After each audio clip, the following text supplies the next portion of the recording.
Support for the Q&A with A.P.C. is provided by the Massa Corporation. For 55 years, the Massa Corporation has provided companies with a complete line of printing solutions, from custom labels to contract packaging services, as well as packaging equipment and supplies. Proudly serving Virginia and its neighbors since 1961. Online at massacorp.com.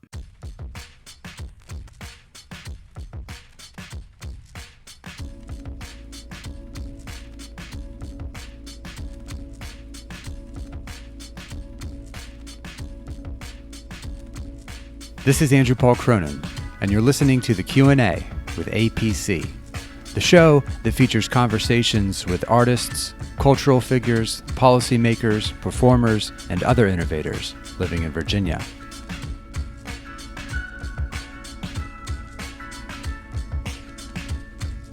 Episode 30, Tim Seibles. My guest is the professor and poet Tim Seibles. Tim Seibles was born in Philadelphia, Pennsylvania in 1955 and is the author of several collections of poems, including Body Moves, Hurdy-Gurdy, Hammerlock, Buffalo Head Solos, and, most recently, One Turn Around the Sun, which was published in 2017. His 2012 collection, Fast Animal, was a finalist for the National Book Award, and he has received numerous honors, including an Open Voice Award, as well as a fellowship from the National Endowment for the Arts. On July 1st, 2016, he was appointed by Governor Terry McAuliffe as the 19th Poet Laureate of Virginia. This episode of the Q&A with A.P.C. was recorded at Tim's apartment overlooking the Elizabeth River in downtown Norfolk, and begins with a question about a phrase he used in a voicemail message he left for me.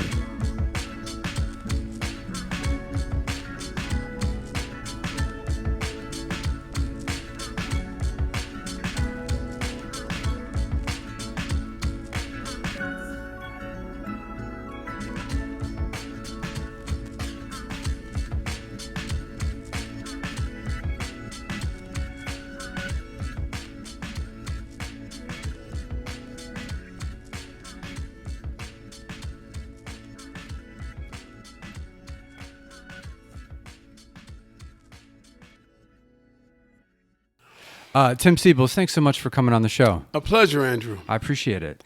What does getting lost in the sauce mean?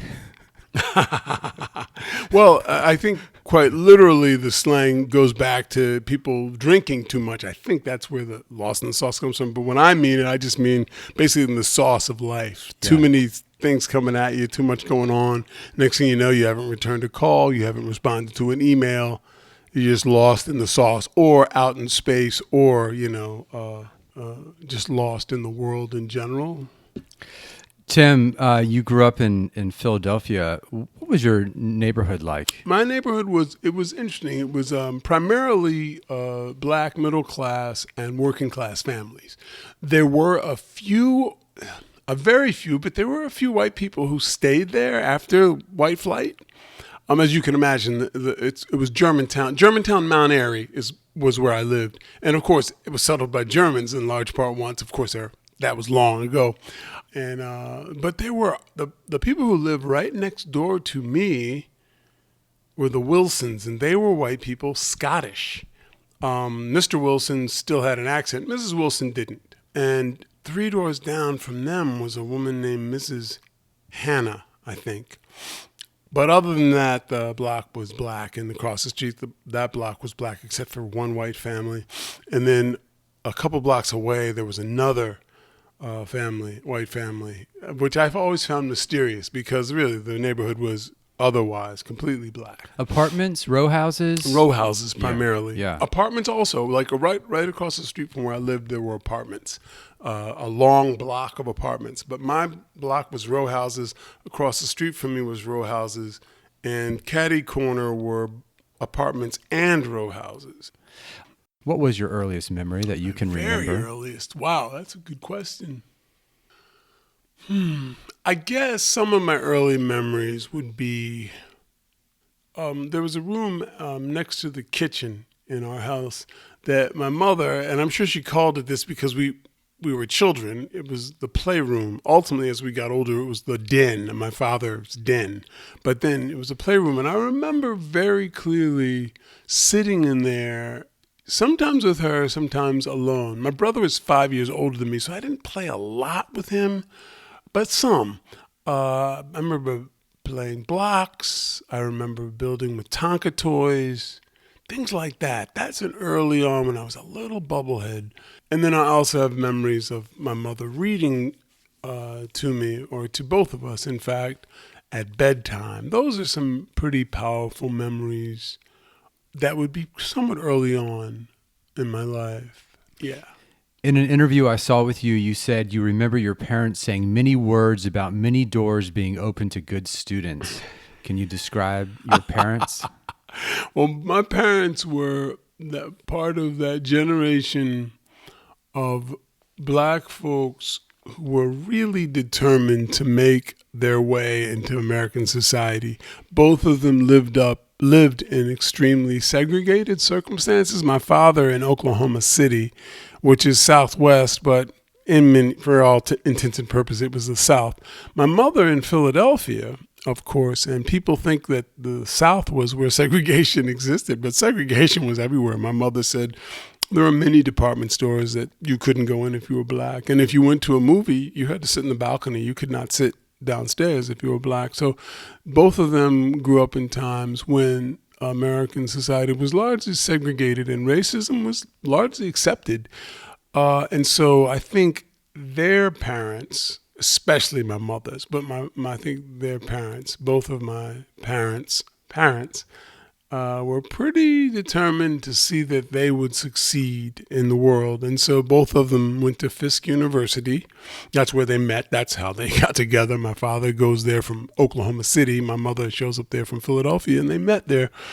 But they were really determined people, very dignified people, very kind of strict in certain ways, which I understand. I mean, you're trying to manage in a society that's really kind of merciless in a certain kind of way.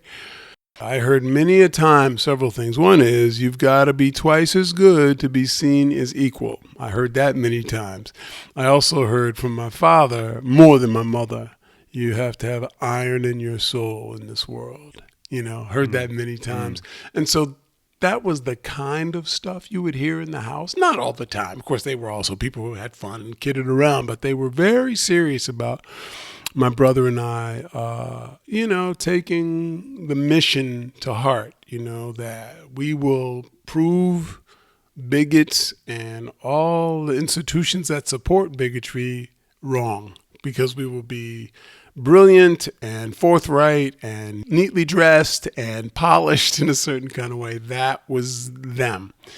And the difficult thing about watching them at this stage is that my mother is largely insane because of Alzheimer's, and my father is bedridden, and he's waiting for his diaper to be changed. It's a horrible, horrible thing to witness, because in my mind's eye, of course, I still remember him in these beautiful suits, and my mother also extremely invested in looks, and she always had these coolest clothes, so it's very strange to see them way out of themselves, very difficult to watch.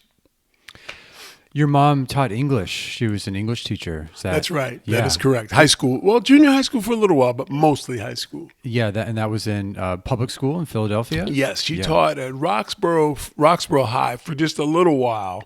I think she taught there when my brother was at Germantown, because she did not want to teach in the same school that my brother or I went to. And did you guys feel the same way about that? Well, it was just fine, believe me. Okay. We did not want our mom in the school. I understand. But after that was over, my brother graduated. She went to Germantown High School, and then they sent me to Germantown Lutheran Academy for a few years. I was a good student. I was on the honor roll, a lot.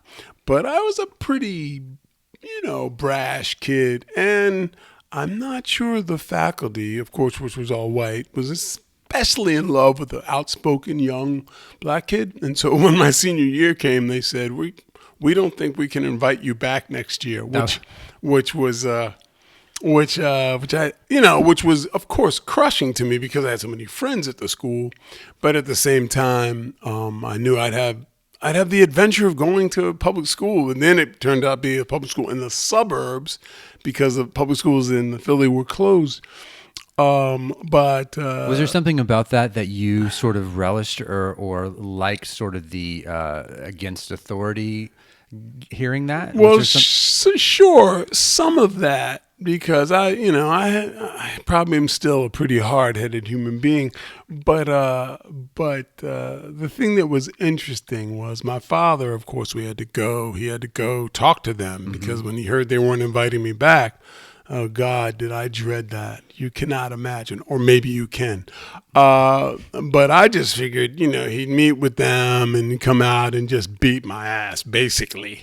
But he comes out of the meeting and he says, son, they don't really have any reasons for not inviting you back. They just don't want you in the school, which shocked me because my father is one of these, the teacher is always right, or the school is always right, people. But he just said they don't have any good reason for not inviting you. They just don't want you back, man. And he didn't touch me or yell or anything, which to this day remains a monument in my mind regarding my father, But more than feeling like, f these people, I felt like I would have another adventure. You're so young, you don't really see the implications of certain things clearly. Because I'm sad I didn't graduate with a lot of my partners. That makes me sad.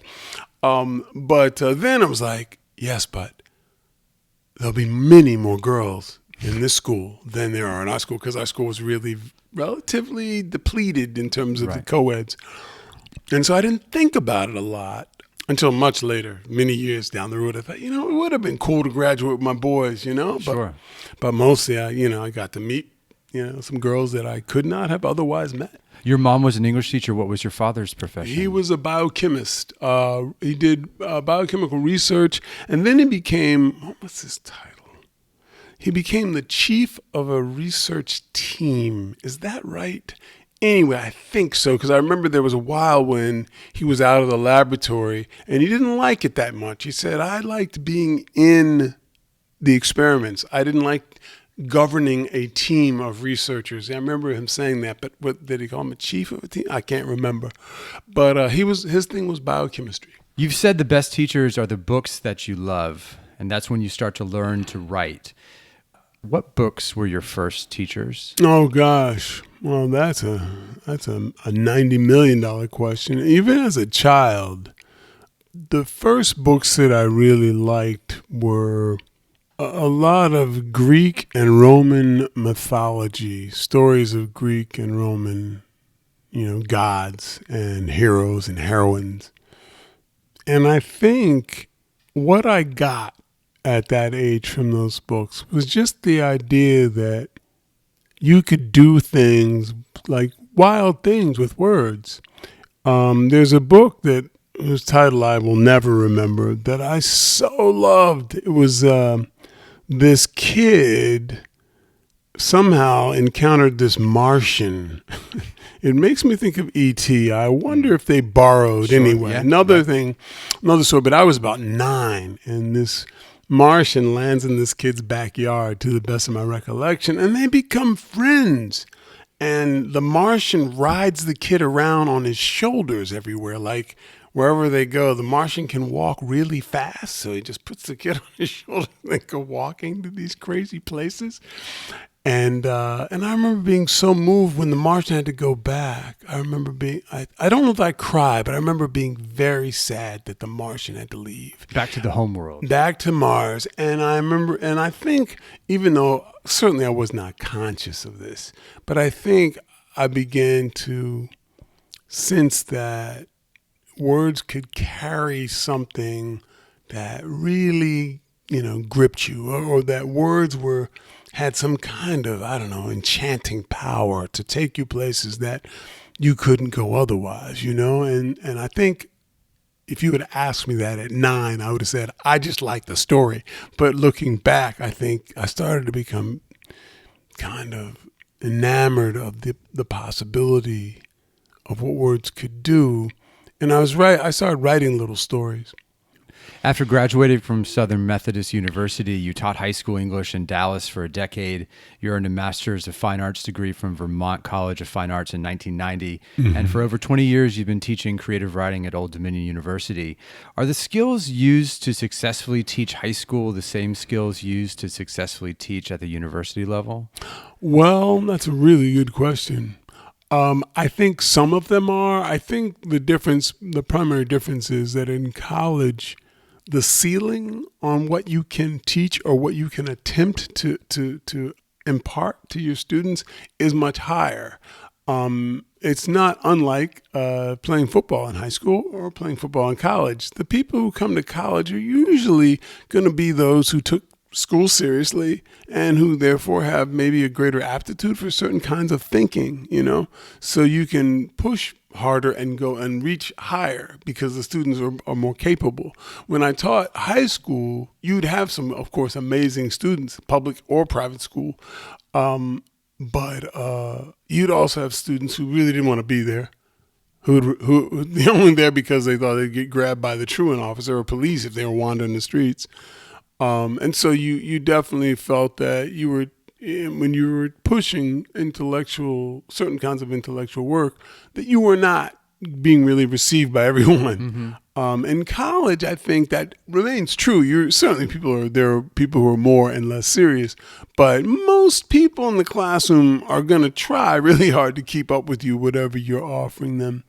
The other thing about teaching, and this is true of all levels, I think from elementary school on up, kindergarten on up, you're always teaching in part with your own passion. What you're doing in addition to offering information, you are modeling a certain level of engagement, which is on one hand intellectual, but it is also spiritual. Teaching, for me anyway, and also this is true of me being as a poet too, it is a way of saying, I believe in life. I believe that this time in the world matters. That's what teaching is for me. So when you walk into a classroom, certainly maybe I know a lot of stuff that maybe the students don't, but probably equally important is my attitude about the material I'm talking about. When I'm talking about poems, I love poetry and I believe in poems as an emblem of the human heart. I believe in them. And I hope the students can sense that this means a huge thing to me. I'm not here just because, it's something to do, making a living, that I'm there really to give them something that has, in many respects, fueled my life and changed the way I walk in the world. And so I think anytime you come in the classroom, and you would know this also as a teacher, if you're enthusiastic and committed to a certain subject matter, many times that's contagious. Not every time, but many times people respond to your enthusiasm and your passion for a subject. And so I think that may be something that translates from high school to college and beyond, to be honest. What has teaching taught you about people? Well, that's a good question. I think when you're in the classroom for many years, I think even though, you're busy trying to get this done and cover this material and and that's all well and good. I think the thing that you're learning all the time is how different people are, how many different kinds of people there are in the world. I have a certain kind of mind. When you're younger, you're under the impression that doesn't everybody have this kind of mind? Like my mind works at a certain speed, or there's certain ways that I make connections, or isn't it obvious that there's this music in this line? And what you realize is that people's minds are really different from yours. Some people really, you sync up pretty powerfully with, but other times people, they just have a different way of sensing the world. And that is the most difficult thing to learn, because it's very hard not to want to impose your sensibility on other people. It's hard because you think, I feel this way about the world. Doesn't everybody? Or I really love chocolate cake. How can you not like chocolate cake? And when you realize there are people, of course, whose taste in art and whose sensibility in general for life, it's just different than yours, I don't know if I really want to ask you this question, and I don't know if you really want to answer this question, and so we may just can it, but I'll ask it. Okay. Can you make a case for why a person should get a degree in English?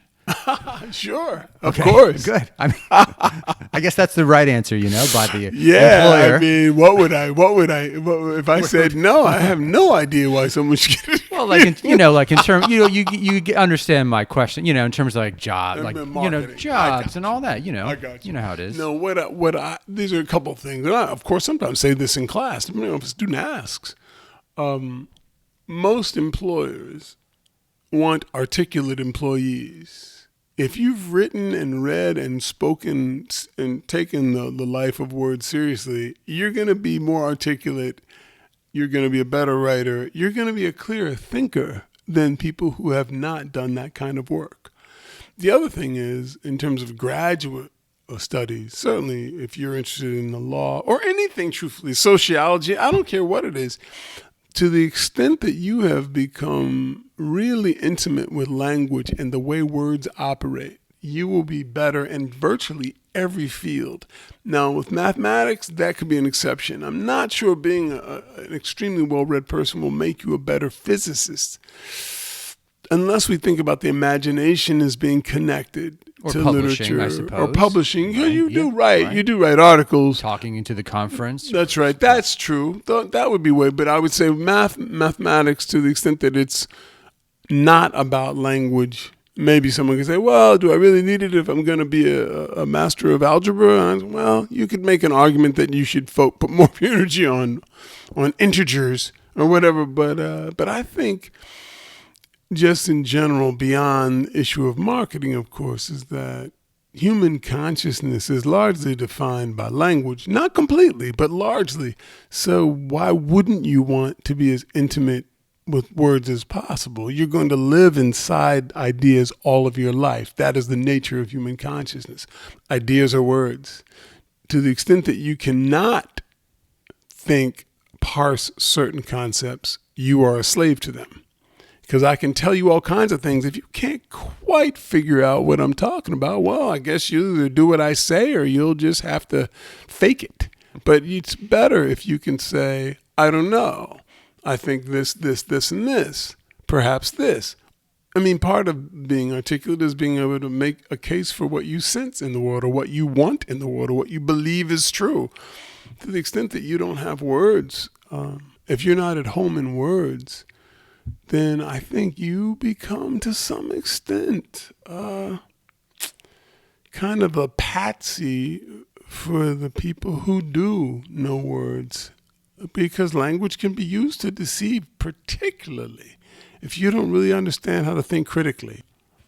If the magic of reading is when you read something that you connect with and you identify with in relation to your own life and experiences, if that's the magic of reading, what is the magic of writing? I think C.S. Lewis talked about this. God, I wish I had the quote nearby. I'm sure I cannot recall it completely, but he talked about being able to say the exact thing you mean. That is the pleasure of writing. And I would just say that in addition to that, maybe get closer to what he actually said, that the magic of writing is really wrapped up in discovering the true width of your own mind. I think most of the time people are our daily lives, to whatever extent, fortunately or unfortunately, depends on who you are usually pretty narrow in terms of routine and what we must do or finish or whatever. And I think if you live in that world, you begin to under-imagine what it means to be conscious, or under-imagine what a human mind really is. And I think when you're writing, you are often surprised by what you've written. You're often taken by surprise by maybe how deeply you feel about something. Sometimes you think, man, I didn't know I cared that much about this. You're often discovering more of what is truly operating in your head. And I think to the extent that you're able to convey that in the words you discover. That's the magical moment. My next question is similar to what you just finished talking about, which is when a poem is coming into focus, there's a certain point where the thing that drove the poem into focus makes itself known. How do you know when you get it? I think in terms of knowing, there are no capital K knowings. It's always small k. And so much of what you know is a felt sense, a felt knowing. Like you're writing and you're moving along and you think, oh, that's the center of the poem. And again, it's a felt understanding. I don't have any evidence to prove something. Like I can prove that that's the center of the poem. It's just the thing that took hold of me that it gave me a focal point for the work I was doing. So that is always a process of discovery. And if you're wrong, if you have missed the true center of the piece, the poem won't work. That's the way you know that you've missed it. The poem seems to fall apart. Where do you feel it? That's a good question too. I think you feel it sometimes in your body because, of course, utterance is physical. I mean, when I'm writing, I'm usually hearing the words in my head, and the sounds of words are physical sounds. Even if you're not speaking them, they are in your head like a melody, right? You hear it in your head. You can feel it, a certain rhythm or a certain cadence, a certain set of relationships in terms of both meaning and sound, and you think, yeah, that's it. Tim, you've mentioned that a line will come to you out of nowhere and it will have a certain kind of ring to it, and that's your signal to pay attention. Do those lines come to you at all times of the day, no matter where you are, no matter what frame of mind you're in, or do they come when your receptors are open and you've already literally physically sat down to write? Like, are you always tuned in? Well, I mean, you hope to be, right? You hope that you're always tuned in. Sometimes when you sit down and you're ready to write, maybe your receptivity is wider because you've essentially said to the universe when you sit down in front of a piece of blank paper, I am here, speak to me, oh great universe, But I mean, but you can get lines that have resonance anywhere. I mean, sometimes they come for reasons that I'll never figure out. I mean, you're just driving down the street and you'll hear, for example, there's a villanelle in Fast Animal. One of the repeating lines is, "Shouldn't we dance? Shouldn't we dance?" And I remember I was in Philadelphia visiting my parents, and I was driving, I think, coming back from, there was a Starbucks near the house. And I was driving back, and I was just out of nowhere, for reasons that to this day I don't know. I just heard, "Shouldn't we dance? Shouldn't we dance?" And I thought, that sounds like it should be in a poem. And then I think the opening line became, I guess nobody ever really stands a chance. Man, even the good guys wind up dead. But shouldn't we dance? Shouldn't we dance?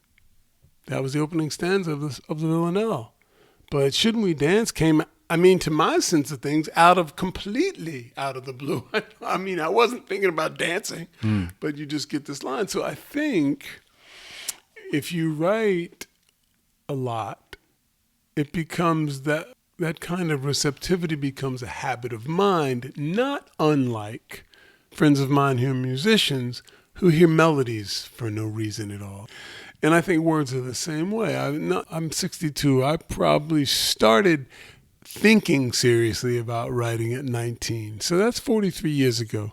Let me just put in parentheses. That doesn't mean I knew much of anything at 19, but I was starting to take it seriously. The idea that I could write something and that it would matter what I'd say, or that it could have a certain kind of grip on someone. The way the poems that I was hearing in the class had a grip on me. Maybe I could do that, both for myself, but also maybe to someone else.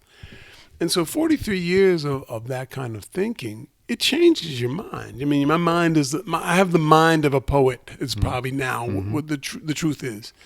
And even though it took me, God, damn near all these years to say, you know what, pal, your brain is not like a lot of other brains. That's why you feel like an alien half the time. Because I think, why do I feel like I don't really fit? Like, what is that?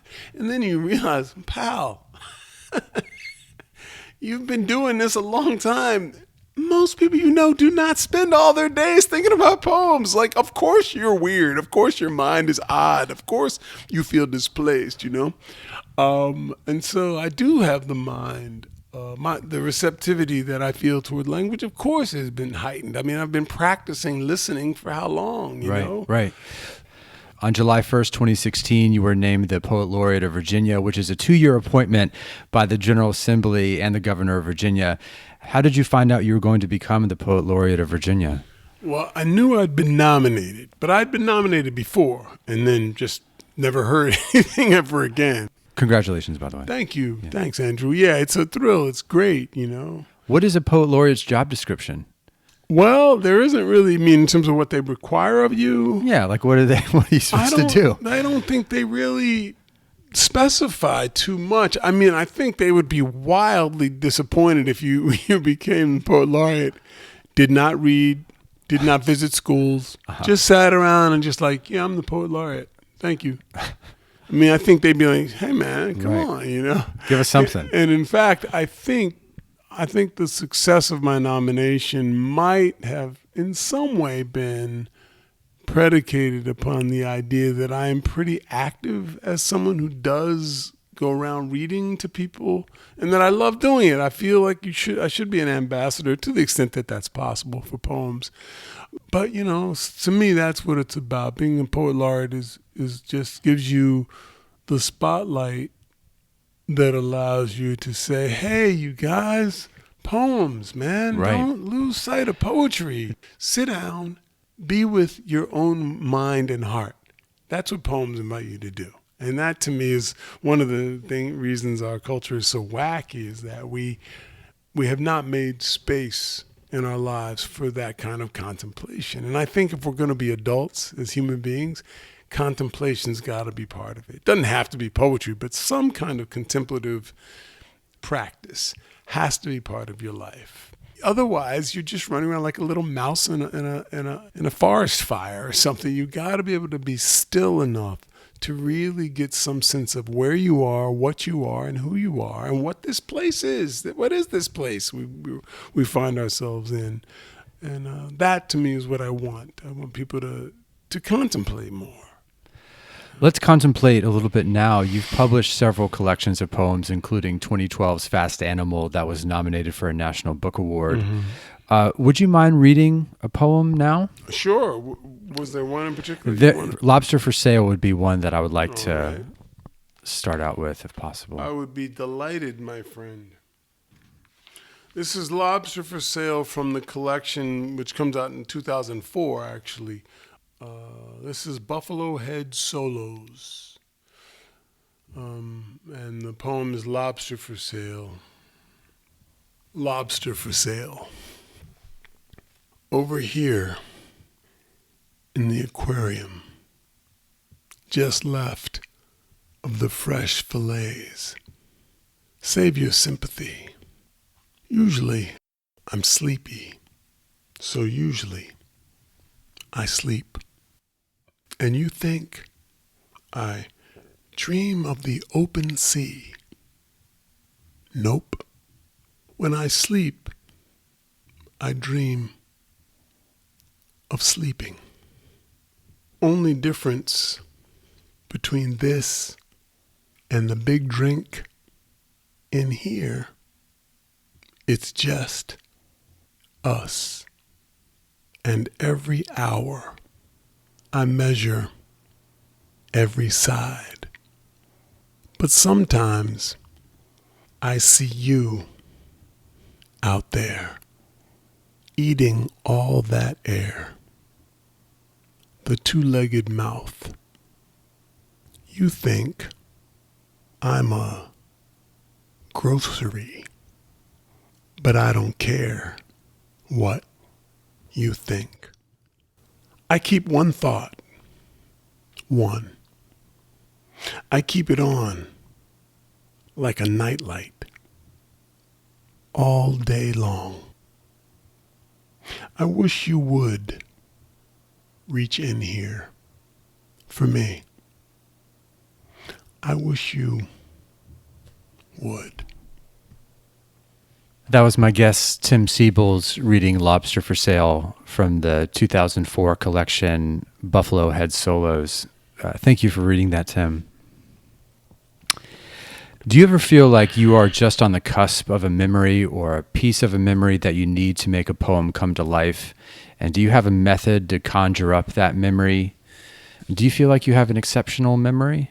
You know, it's funny that you'd ask that, Andrew, because other people have said, God, your memory must be really good. But I don't know. Again, since I'm inside this mind, it just feels like a normal mind with memories in it.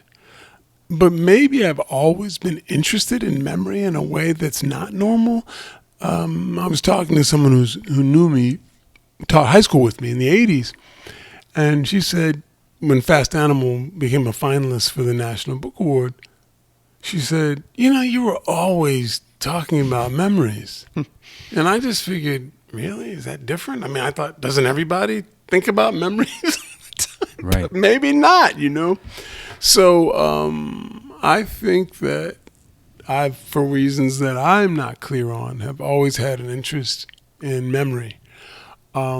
Is my memory better than other people's? I don't know. Maybe because I think about memories more, I remember more. I don't know. It's a kind of a mystery to me, to be honest. You're sort of in the business of memory in a way. Right. Yeah. It seems possible to me that you have thought more about people and romance and bodies and communication and the mind and the heart than most people in a 300-mile radius. Have you ever been married? And if not, why not?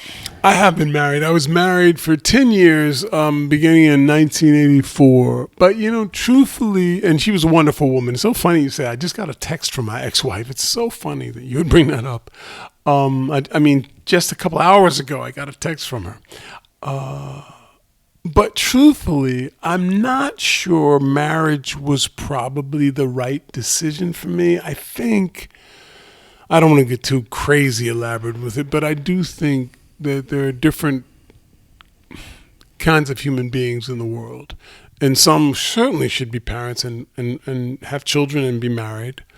Although you can be parents and not be married, whatever. I don't have any beef with that. Sure. But then I think there's some of us who maybe our inclinations are more solitary. And as a consequence, it's not easy to be married. I think if you're going to live in the house with someone, you have got to be able to make enough room in your head and heart for a relatively constant engagement with them. I think that's difficult for me. I think there's a reason why I've lived most of my life alone.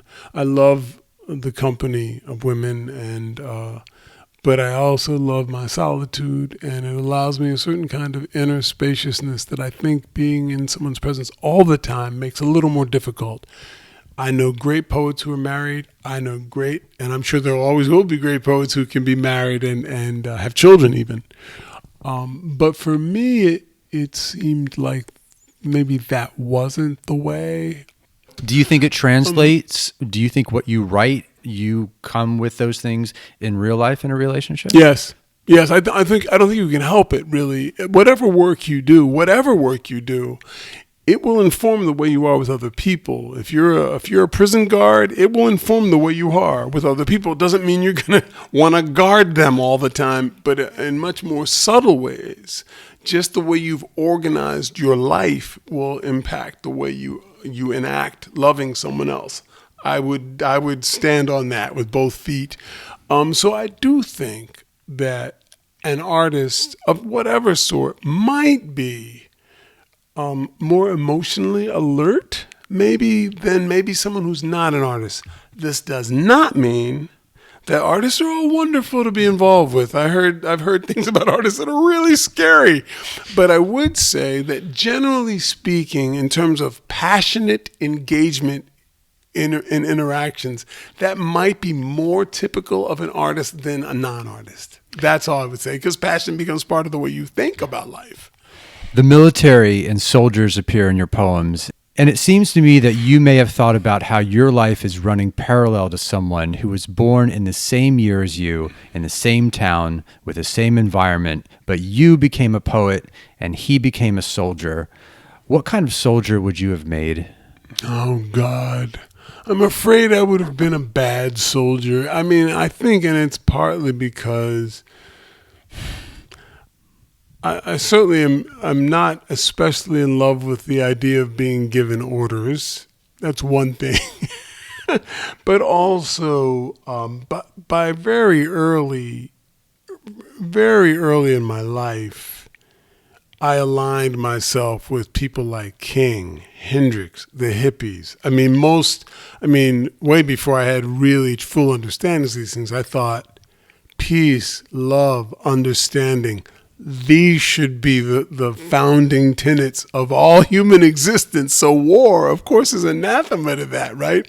So the idea that I would be obliged to prosecute war on behalf of anything, truthfully, is really terrifying and horrifying to me, really. So I would have been a bad soldier and most likely would have run away. Had I been drafted, I probably would have foolishly gone to Canada. I don't know, maybe wisely gone to Canada, but I'm thinking, I don't know, Canada, you're still going to end up paying the price for that. But I would rather be, I think I would rather be someone who was expatriated than to be someone who had someone else's blood on my hands. I think that would, if I had to choose between losing my country, this country, or being someone who had killed people, I think I would have to lose the country first, you know. Now, this is not to say that if someone came in here with an axe to hurt us, that I wouldn't want to break one of these chairs over their head. Of course, I would gladly protect myself.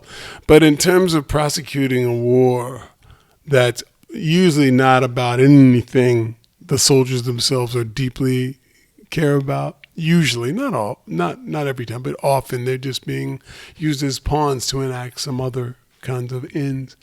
I would be horrified to bear arms in that way. Yeah, I would have been a bad soldier. What is the most magical or mysterious thing on earth that always provides you with motivation to write? Oh. One of the things that keeps me awake in this world is simply contemplating the fact that we're on a planet that's flying through space. I think people, for good reason. I mean, the illusion when we look outside is that everything is set. We're not going anywhere. We're all sitting here.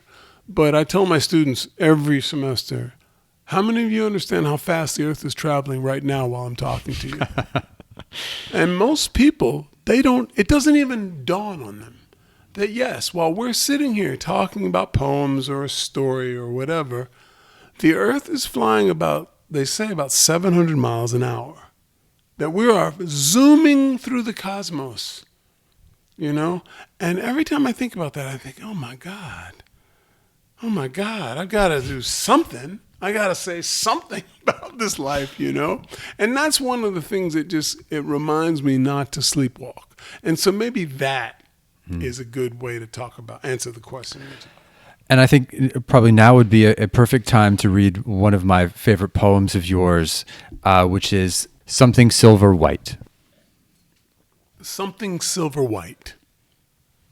Last night, I saw the moon and remembered the earth is also just a rock riding the infinite dark wave of space. That somewhere else, deep down in the Milky Way, someone very different could look up from a garden to see something silver white candling faintly above a hilltop and think, that dull star seems so weary near the rest, not knowing that all of us are living on that small taste of light, buying food, calling friends, killing each other, sleeping, and sometimes staring back into the speckled blackness. You know, you can spend your whole life glancing at your watch while everything mysterious does everything mysterious. The way gravity keeps everybody close to the ground. It is hard to believe this huge wet stone is always flying through space, and hard to admit there's really nothing to hold on to while we build houses and fences and thousands of churches, as though this globe were just a fat blossom atop some iron stalk grown from God's belly. After sailing this blue ark so many years together, you might think we would be kinder. But no matter what anybody says about anybody else, we were all born to this planet suddenly blinking under the same star, and the evening sky means the universe is floating.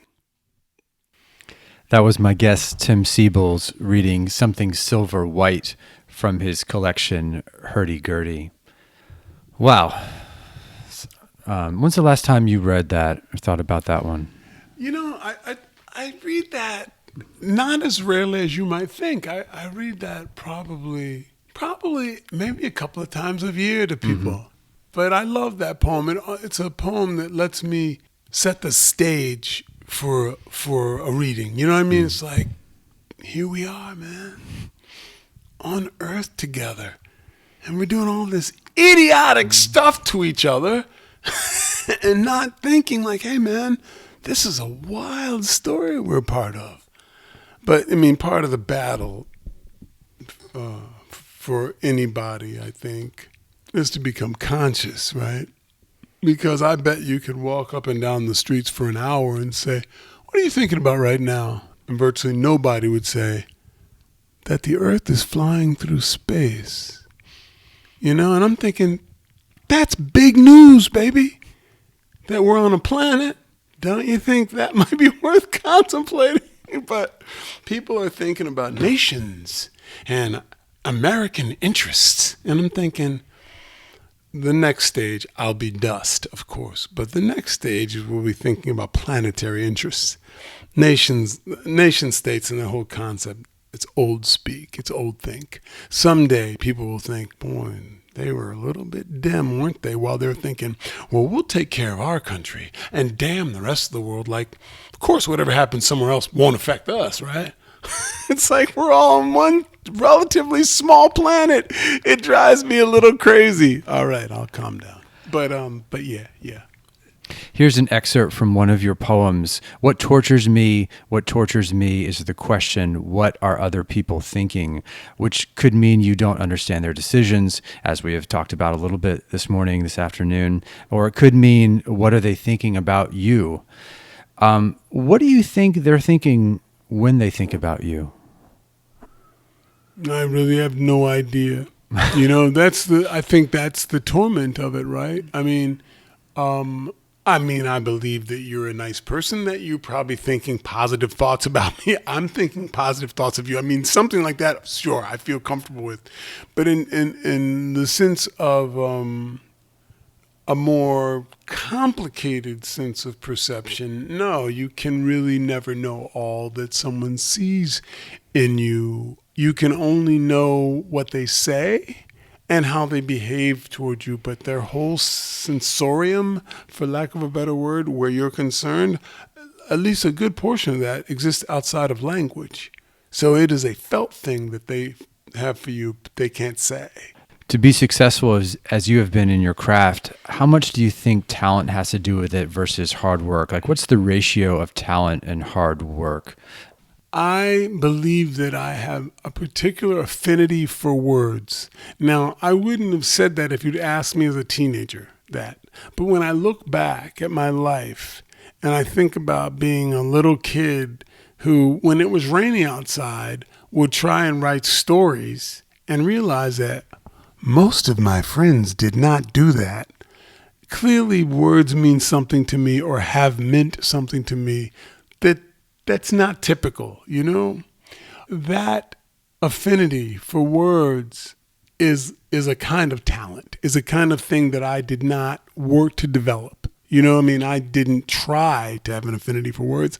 I just had it. And you think some people are born with it? I think there are people, we're all born with different kinds of attachments or obsessions, like people who they just are musical people. They hear things, they hear melodies and harmonies that other people don't hear. And I think the interest in harmony and melody may be something that comes with them. Now, whether they develop it, that's about sweat. That's about saying, I hear something. I want to hear it more sharply. Same with language. I feel that I was given, for lack of a better term, a particular affinity for words. But the sweating and the staying up and staring at poems and clawing your face when you're trying to get a line right, that's where it's actually expressed. I mean, in the end, the gift, whatever you want to call it, well, it is never enough. Poetry does have a sort of a stigma, though, and I'm sure you've encountered people that are intimidated by poetry and feel like they don't understand it or I don't get it. Who's responsible for that sort of the negativity that sometimes swirls around? I think it's bad teaching, and I don't want to point at any one generation of teachers. It was bad teaching that was passed down generation to generation. The idea that I think so often, unfortunately, many people who taught English, who taught poetry, were not themselves people who really loved poetry, and it became a part of the subject that they had to finish with.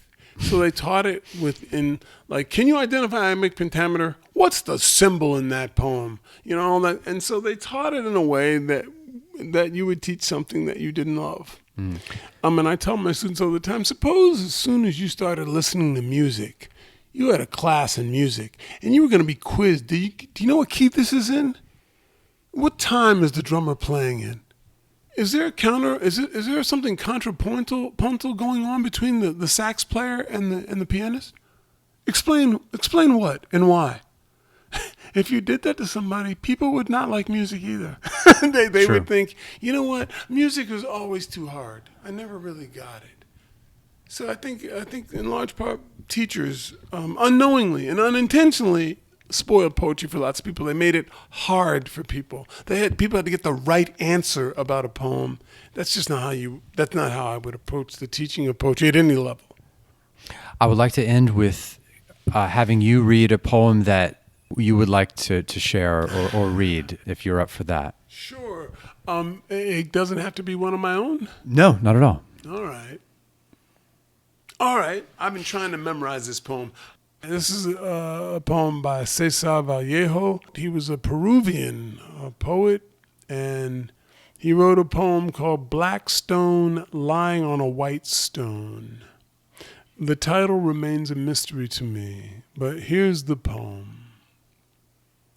I will die in Paris on a rainy day. On some day I can already remember. I will die in Paris, and I don't step aside. Perhaps on a Thursday, as today is Thursday in autumn. It will be a Thursday because today, Thursday, setting down these lines, I have put my upper arm bones on wrong.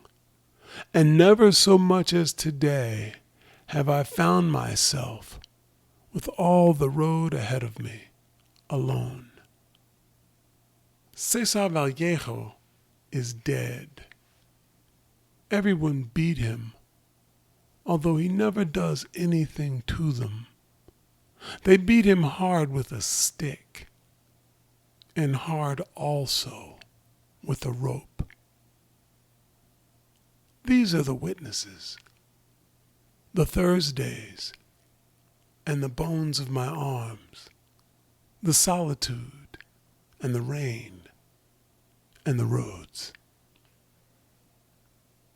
Tim Seibles, thanks so much for coming on the show. Thanks, man. It was great, Andrew. It means a lot to me. A pleasure, man, and an honor. Thank you so much.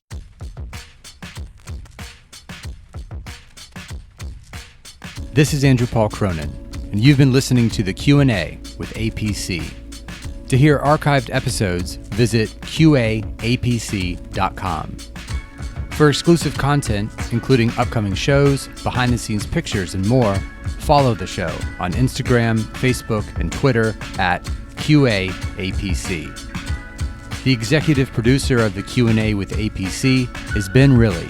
The music was arranged by Soup.